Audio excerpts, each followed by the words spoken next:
السلام علیکم dear readers, میں ہوں عبدالاحد بٹ اور آپ ہیں اس وقت میرے YouTube channel Abdul Ahad Butt novels پر۔ جی تو میں حاضر ہوں ایک نئی شاندار قسط کے ساتھ، بلیک ہارٹ لو کی۔ تو ہم چلتے ہیں قسط کی طرف اور جلدی جلدی پڑھتے ہیں۔ Black heart love episode 2 Abdul Ahad Butt writes don't copy paste اور upload on any YouTube channel without my permission, all right reserved to Abdul Ahad Butt writes. بسم اللہ الرحمن الرحیم۔ وہ یہ سب کچھ دیکھ کر بہت خوش ہوئی تھی۔ اس کی ماں اور اس کے باپ کو اس کی سالگرہ یاد تھی، یہاں تک کہ وہ خود بھول چکی تھی کہ آج اس کی سالگرہ ہے۔ اس نے دور دور تک یہ سوچا نہیں تھا کہ اس کے ماں باپ اس کو اتنا پیارا تحفہ دیں گے۔ تھینک یو سو مچ بابا جانی، ان کے گلے لگتے ہوئے اس نے کہا، جس پر انہوں نے مسکراتے ہوئے اپنی اس ننھی کلی کے ماتھے پر بوسہ دیا۔ باپ کے بعد وہ ماں کے گلے لگی تھی۔ اللہ تمہیں ہمیشہ خوش رکھے اور ہمیشہ تم یوں ہی ہنستی مسکراتی رہو۔ آیت کی ماں نے اسے پیار سے گلے لگاتے ہوئے اس کے ماتھے پر بوسہ دیتے ہوئے انہوں نے اسے دعا دی، جس پر وہ مسکرائی۔ تھینک یو سو مچ مام ڈیڈ، آیت نے پیار سے کہا، جبکہ اس کے بابا نے اسے کیک کٹ کرنے کی طرف متوجہ کروایا، جس پر وہ کیک کی طرف بڑھ گئے۔ ان دونوں کی آواز میں ہی اس نے کیک کٹ کیا، اس لیے اس کی ماں کل کائنات تھی۔ وہ شاہ نواز کی اکلوتی بیٹی تھی، اس کا مان، اس کی کمزوری، سب کچھ وہی تھی۔ شاہ نواز کے لیے اس دنیا میں اس کی بیٹی سے بڑھ کر کچھ نہ تھا۔ کیک کٹ کرنے کے بعد انہوں نے ایک خوبصورت سا تحفہ اس کے ہاتھ میں تھمایا۔ اس سونے کی بنی ہوئی چین کو دیکھتے ہوئے وہ مسکرائی اور ان کا شکریہ ادا کیا۔ سر، یہ لے کچھ تصویریں ہیں، جیسا آپ نے کہا تھا یہ آیت کی تصویریں ہیں۔ اس کالے کمرے میں داخل ہوتے ہوئے اس کے سامنے پڑے ہوئے ٹیبل پر وہ تصویریں رکھتا اسے بتانے لگا، اس پر شاہ زین ہلکا سا مسکرایا۔ یہ تو بہت ہی اچھا کام کیا ہے تم نے صادق، مجھے امید تھی کہ تم یہ کام جلد نپٹا لو گے۔ اب کھیل کا اصل مزہ آئے گا نا شاہ نواز، تم نے میرے ماں باپ کو مارا تھا اور میں بدلے میں زیادہ کچھ نہیں تو تمہاری بیٹی سے نکاح کر کے اس کی زندگی برباد کروں گا، یا جلد اس کا جنازہ اٹھوانے کے لیے میں تمہیں بلا لوں گا۔ صادق، اگلے 6 دنوں میں مجھے وہ لڑکی جہاں چاہیے، ہر حال میں۔ وہ ان تصویروں کو دیکھتے ہوئے طنزیہ مسکراہٹ چہرے پر لیے ہوئے صادق کو حکم دے گیا، جو صرف سر کو ہاں میں ہی ہلا پایا۔ یہ اس کے باس کا حکم تھا جو اسے ہر حال میں ماننا تھا۔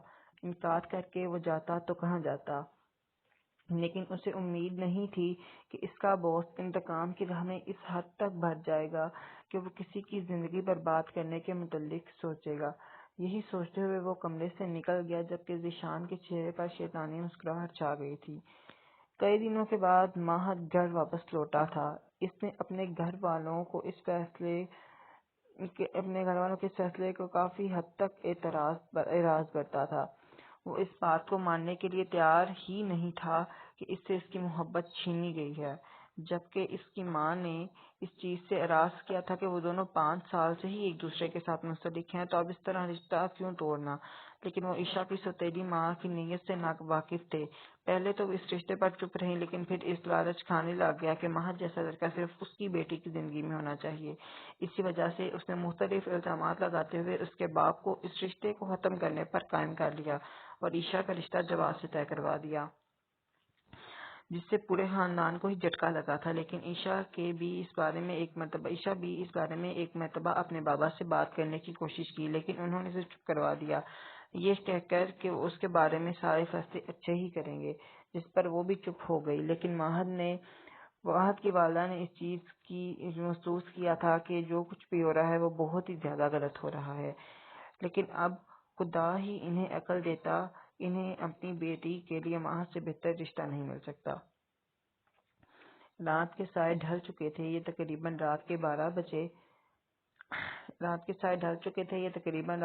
بجے کا وقت تھا۔ عائشہ کی رات کو آنکھ کھلی، اسے اس وقت بہت پیاس لگی ہوئی تھی۔ وہ پانی لینے کے لیے جگ اٹھاتی ہوئی کمرے سے باہر نکل گئی تھی۔ اسے معلوم نہ تھا کہ ماہد گھر واپس آ چکا ہے۔ وہ سیڑھیوں کے پاس گئی اور کسی کی آہٹ محسوس ہوئی۔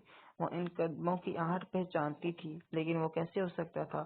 وہ تو گھر ہی نہیں تھا، جبکہ سامنے کھڑا شخص بھی اسے پہچان گیا، لیکن وہ دونوں صرف ایک دوسرے کی پرچھائی دیکھ پا رہے تھے۔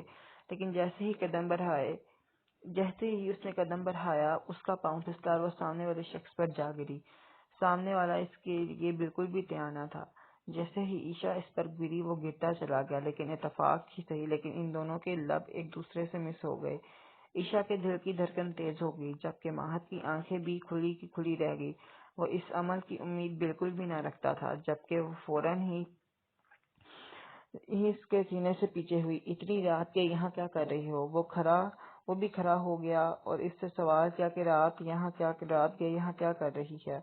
وہ میں پانی لینے آئی تھی۔ اس نے ماہد کی بات پر اس کا جواب دیتے ہوئے کہا، جس پر ماہد سر ہاں میں ہلا گیا۔ تم سوئے نہیں؟ تم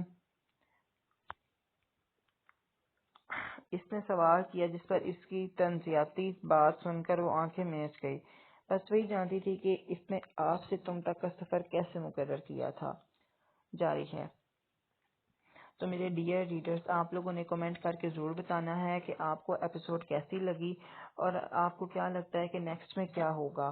اور جن لوگوں نے بھی ابھی تک ایپیسوڈ نمبر 1 یوٹیوب چینل پر نہیں پڑھی تو اس کا لنک میں نے ڈسکرپشن میں دے دیا ہے، تو آپ کائنڈلی وہاں سے جا کر ایپیسوڈ نمبر 1 کو ریڈ کر لیجیے گا۔